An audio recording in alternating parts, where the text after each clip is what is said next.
Welcome back to Engineered by Gaurang. Today we are doing something a little different.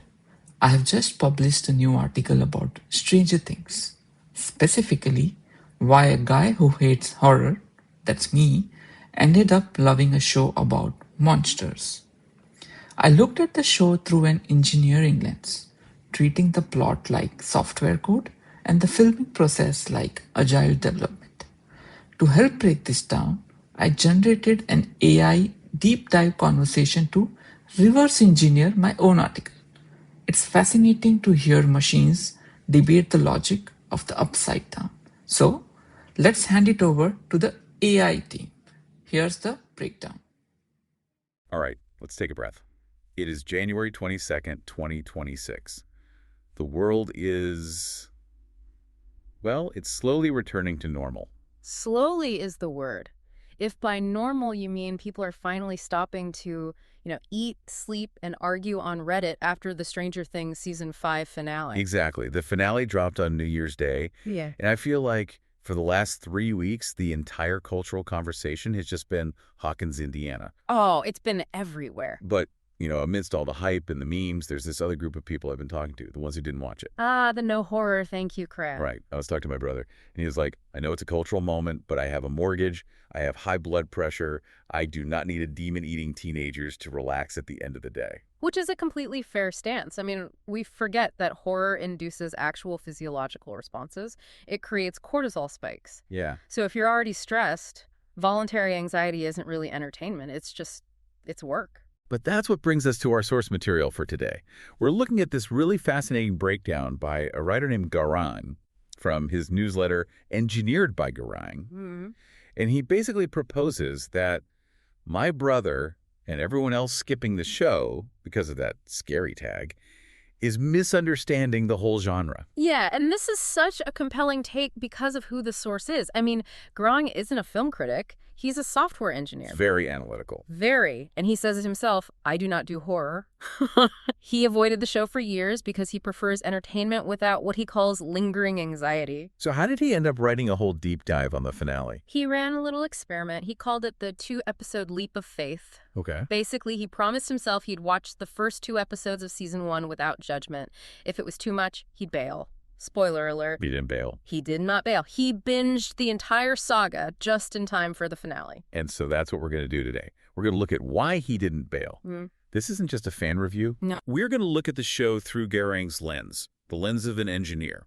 We're going to unpack the code behind its success, the surprisingly agile management style of the creators, and run a full science check from season 1 right to the end. It's a really fresh way to look at a show we all think we know so well. So let's start with Gaurang's big realization.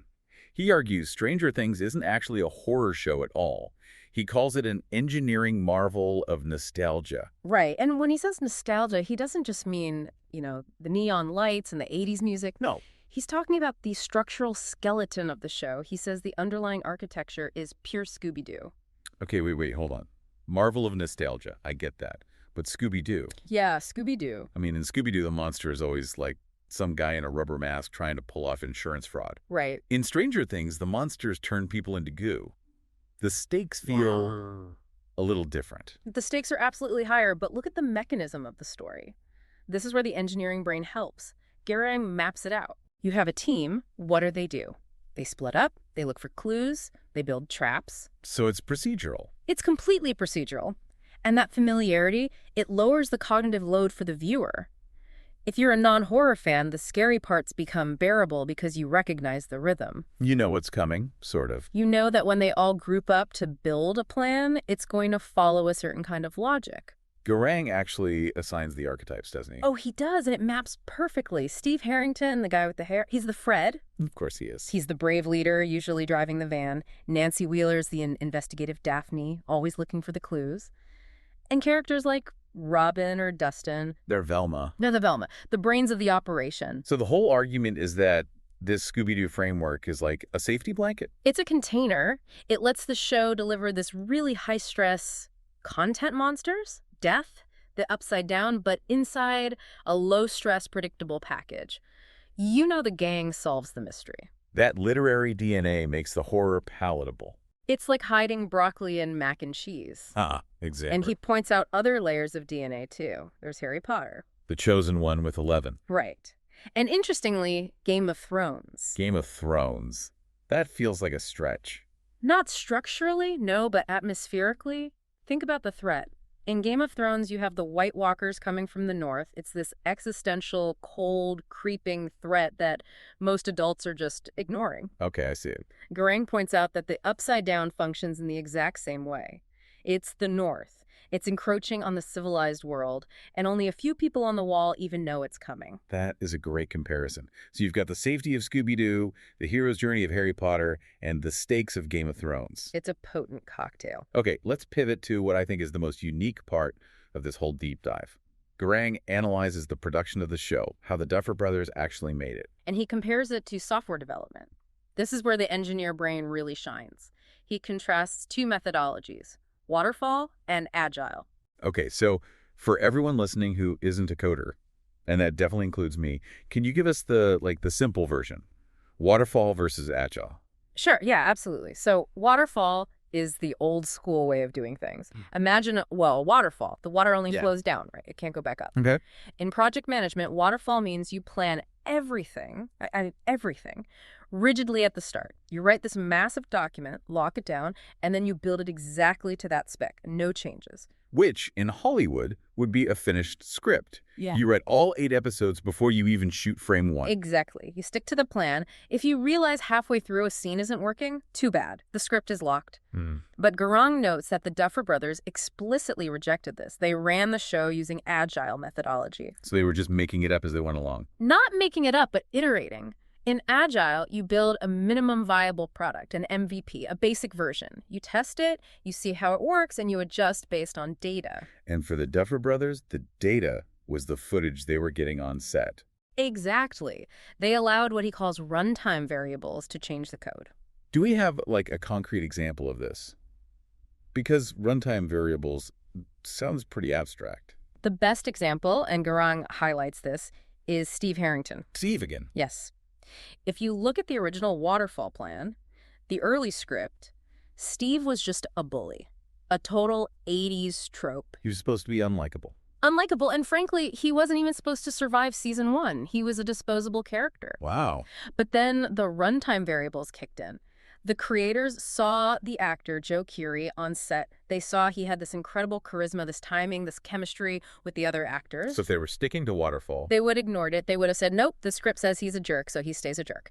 But because they were agile, they refactored the code. they refactored the code. They realized, hey, this Steve feature is actually a killer app. So they rewrote the second half of the season, and really the whole show, to pivot his character into a hero. That is fascinating. So the show got better because they didn't stick to the plan. Precisely. That is pure agile development. You respond to reality instead of a rigid projection. I love that, refactoring the script. Okay, let's get into the nitty-gritty. He calls this next part the engineer's guide to the upside down. The science checks. The science checks, yes. So we're going to walk through the show season by season and separate the fact from the fiction. Is this plausible physics? Mm-hmm. So, season 1, the vanishing. Right. So the big hook here is the portal, right? The parallel dimension. We know about sensory deprivation tanks. That's how 11 connects. Those are real. But what about the upside down itself? Well, the concept borrows a lot from string theory, the idea of multiple dimensions existing alongside our own. Right. But the expert in me and Gaurang agrees has to call out the fiction here. In real theoretical physics, any extra dimensions would be curled up at the subatomic level. We call it the Planck length. So they're tiny. Incredibly tiny. You wouldn't find a dark, mirrored version of your suburban house. You'd find a geometric shape smaller than an electron. So the macro upside down. Pure fiction. Good to know there isn't an evil version of my recording studio right next door. Mm. Okay, season 2, the mind flare. The scale gets bigger. Shadow monster, massive portal in a government lab. And the big thing here is all the electromagnetic interference. Lights blinking, compasses going crazy. Now let's check out that. It's a mixed bag. The real part. High EM fields absolutely interfere with electronics. That's basic physics. Okay. The fiction part. The energy requirements. In the show, they're keeping this dimensional rift open with some lab equipment plugged into the local power grid. Hawkins power and light. Right. To actually rip a hole in space-time like that, big enough for a person, you would need planet-crushing energy. We're talking negative mass, exotic matter, energy levels like a black hole. So the electric bill would be high. The electric bill would be the mass of the sun. So, yeah, definitely fiction. Okay, let's jump to season 3, the mall season. We have the Russians under the Starcourt Mall, and Dustin builds Cerebro, this huge ham radio tower. Gaurang loved this. He said the ham radio setup was just a beautiful piece of 1980s tech nostalgia. But I feel a but coming. But physics is a harsh mistress. The show has them intercepting clear audio from a facility deep underground. Under all that concrete and dirt. Exactly. The problem is what we call attenuation. Rock and soil are incredible at blocking high-frequency radio waves. So the signal would just die in the dirt. Instantly. It's why your cell phone doesn't work in a deep basement. To get a signal through that much earth, you'd need antennas that are literally miles long. You can't catch that with a DIY tower at summer camp. So, great prop, bad physics. I think we can forgive them, though, for the never-ending story scene. Oh, for sure. Okay, season 4, Vecna Revealed. The psychological horror season. And the hook here is that music, your favorite song, can pull you out of Vecna's trance. The Kate Bush moment. Iconic. And there's real science there. Music therapy is incredibly powerful for neurological recall. It affects the default mode network in the brain, triggers deep memories. So that part is real. The mechanism of music affecting the brain is very real, but weaponizing it. Using a Walkman to physically block a psychic attack from a dimensional wizard. Pure Hollywood. Pure Hollywood. Gaurang admits it's incredible television, but we have to flag it as fiction. Fair enough. And finally, we get to the present day, season 5, the final showdown. The walls collapse. Hawkins merges with the Upside Down. The global meltdown. And Gaurang's take here wasn't just about the physics, it was about the logic. Right. Scientifically, it's a hard no. 2 universes merging would incinerate the solar system. Yeah. You don't just get red lightning and spores, you get complete atomic decohesion. He liked it. He loved it because from an engineering standpoint, it was the only valid solution to the story. How so? He brings up the concept of technical debt. Technical debt. Okay, explain that. It's when you use a quick fix, a Band-Aid, on a software bug instead of fixing the root cause. For 4 seasons, that's what the characters did. Closing the gate, killing the monsters. They were just applying Band-Aids. But the underlying bug, the connection between worlds, was never actually fixed. So the season 5 merge was the system finally crashing. Exactly. You can't keep patching a broken system forever. Eventually, the code breaks. The merge forced them to stop hiding and finally fix the root cause. So, scientifically, it's nonsense, but narratively, it was the most logical, well-engineered outcome possible. It's so interesting. We usually think of storytelling and engineering as opposites. One's creative, one's logical. But they're both about solving problems. And that's Gaurang's final verdict on why the show works so well. It respects the intelligence of its characters. The kids aren't just props running away from monsters. No. In bad horror, people make terrible decisions just to move the plot forward. In Stranger Things, the kids act like engineers. They sit down and they say, okay, hypothetically, if this is a Demogorgon, how does it hunt? How do we trap it? They build a framework to understand the impossible. They use science, logic, and their Dungeons & Dragons lore to engineer a solution. And that appeals to the learner profile we talk about. It's a show about gaining knowledge to overcome fear. Which brings us to the big takeaway. If you're listening and you still haven't watched because you're worried about nightmares, just remember the Scooby-Doo factor. But I think there's a bigger lesson, too. One from the Duffer Brothers themselves. The agile lesson. Right. If you're listening and you feel stuck on something, a project at work, a personal goal, ask yourself, are you doing waterfall? Are you just sticking to a plan you made 6 months ago, even when everything, on the ground has totally changed? Because if the Duffer Brothers had stuck to their waterfall plan, Steve Harrington would have died in a pool in 1983, and the show would have been half as good. They paid attention to the runtime variables. They iterated. That's a powerful idea. Don't be afraid to refactor your own code when the situation changes. Flexibility creates better outcomes than rigid planning. Exactly. Well, on that note, we're going to sign off. If you haven't watched it yet, take Gaurang's advice. Take the leap. But maybe keep the lights on. Always. Thanks for diving in with us. We'll see you next time. That was surprisingly accurate, right? I loved how they picked up on the agile comparison. It really does feel like the Duffer Brothers were iterating on a product, not just filming a script. But I want to know what you think. Is Stranger Things just a nostalgic algorithm, or is there a deeper system at work? You can read the full article on my Substack at Engineered by Gaurang. If you enjoyed this experiment, hit that subscribe button. Until next time, keep building.